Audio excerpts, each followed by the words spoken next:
Muy buenas familia de sabios y sabias, ¿qué tal estáis? Bienvenidos a un nuevo vídeo. Empezamos el año. Hoy es día 3 de enero de 2025 y hay un tema que me encanta y es que justamente en esta época del año muchísimas personas se proponen cambios en su vida, ya sea mejorar en algún ámbito como puede ser profesionalmente o mejorar sus hábitos, comer mejor, empezar a hacer deporte, empezar a meditar o cualquier cosita que mejore su calidad de vida o sus resultados. Todos estamos persiguiendo algo todo el rato, ¿no os dais cuenta? Metas, objetivos y eso está súper bien. Pero yo no creo en crear en un terreno infértil. Así que hoy vamos a hablar del motivo por el cual las metas y propósitos de año nuevo no suelen funcionar. Imaginaos que queréis renovar vuestro armario y empezar a adquirir nuevas prendas que os definan más, que sean como más acorde a vuestro estilo o cualquier cosa, ¿no? Y tenéis el armario lleno de cosas. Nunca has vaciado nada. Desde que tenías 10 años hasta ahora sigues teniendo la misma ropa acumulada y has ido comprando y adquiriendo más y más ropa, de tal forma que el armario está a punto de explotar. Y no solo eso, sino que ya empieza a ver arañas, telarañas, porque nunca te has metido a limpiar el armario en profundidad y se ha empezado a acumular un montón de basura. Y pretendemos cada año empezar a adquirir nuevas prendas de ropa. ¿Qué pasa? Pues que al final no hay espacio para las cosas nuevas. Es como si estuviésemos todo el rato intentando que encajen cosas donde no se puede. ¿Por qué no aprendemos a soltar? Esto es precisamente lo que deberíamos de hacer al inicio del año. Empezar a preparar el terreno para que sea un terreno fértil, donde haya cabida para el crecimiento de cosas nuevas en nuestra vida. Normalmente, cuando empezamos a escribir metas y propósitos, lo que estamos es visualizando una versión idealizada de nosotros mismos. ¿Desde dónde hacemos, desde qué emoción empezamos a escribir todo eso?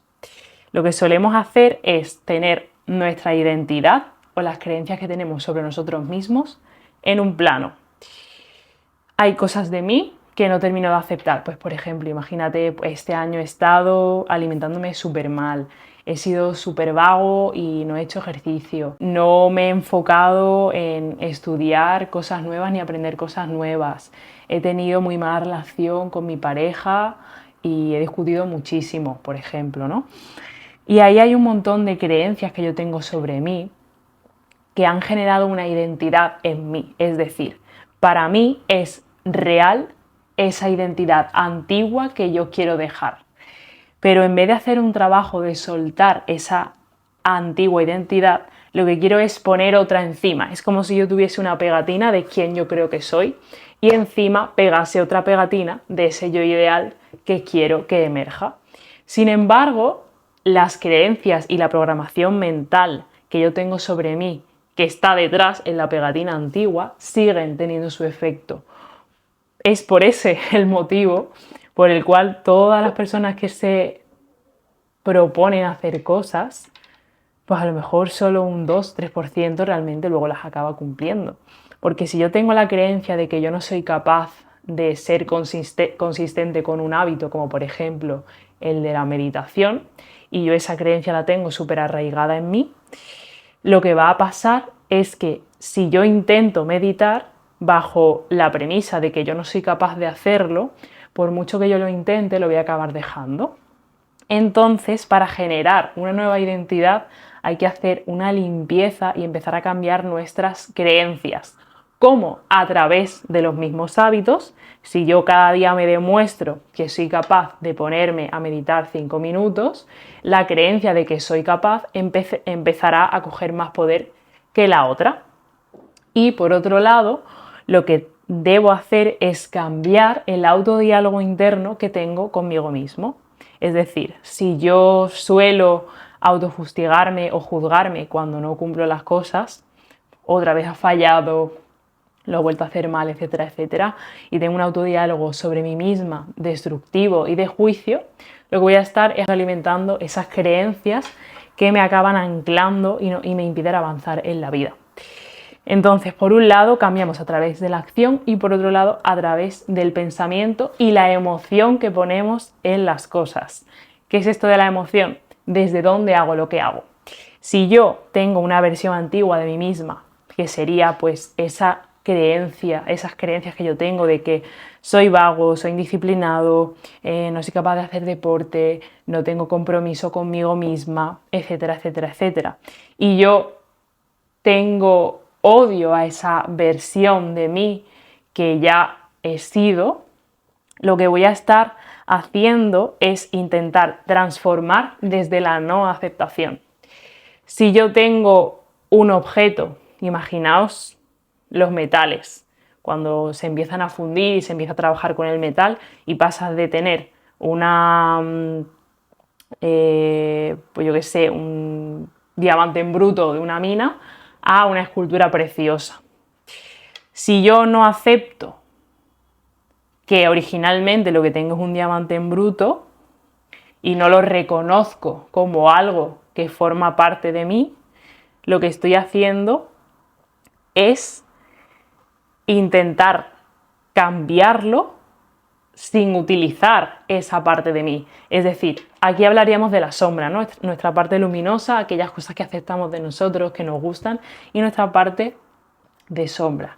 Por un lado, el no identificarnos con las cosas que hemos hecho, sino más bien con nuestra esencia, pero por otro lado, también aceptar esas cosas que hemos hecho, esos comportamientos que hemos tenido, esas actitudes que hemos tenido, esa antigua versión que hemos sido.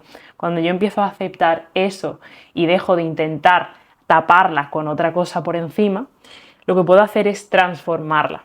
Hay una frase que me encanta y es que para la verdadera transformación el primer paso es la aceptación. Primero he de aceptar aquellas cosas que no me gustan de mí para poder transformarlas en otra cosa nueva.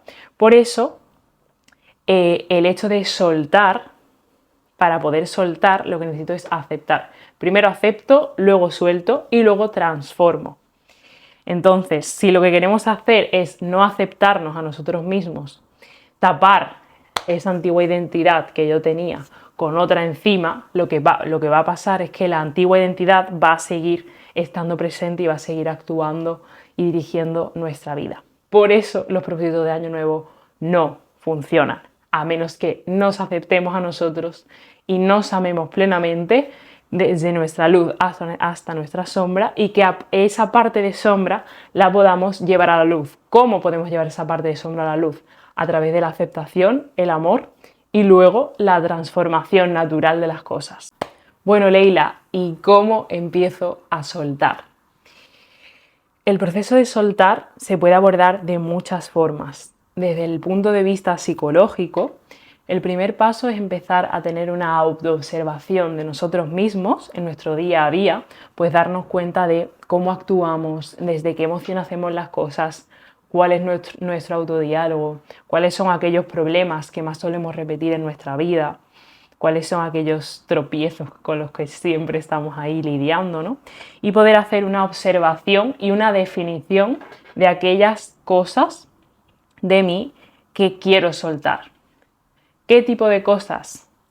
Actitudes y comportamientos, pensamientos y creencias, miedos y emociones bloqueadas y no trabajadas.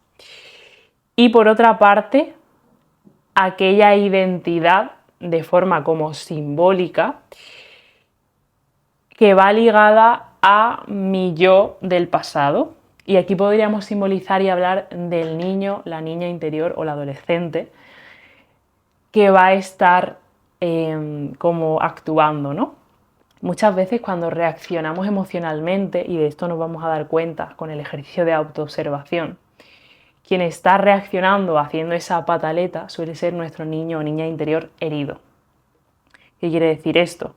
Diferentes vivencias que hemos podido tener a lo largo de nuestra vida nos han podido marcar y como mecanismo de protección hemos podido desarrollar una serie de comportamientos defensivos, como puede ser pues cuando alguien discute a mi alrededor, yo me intento poner por encima de esa persona y me defiendo de forma agresiva o violenta.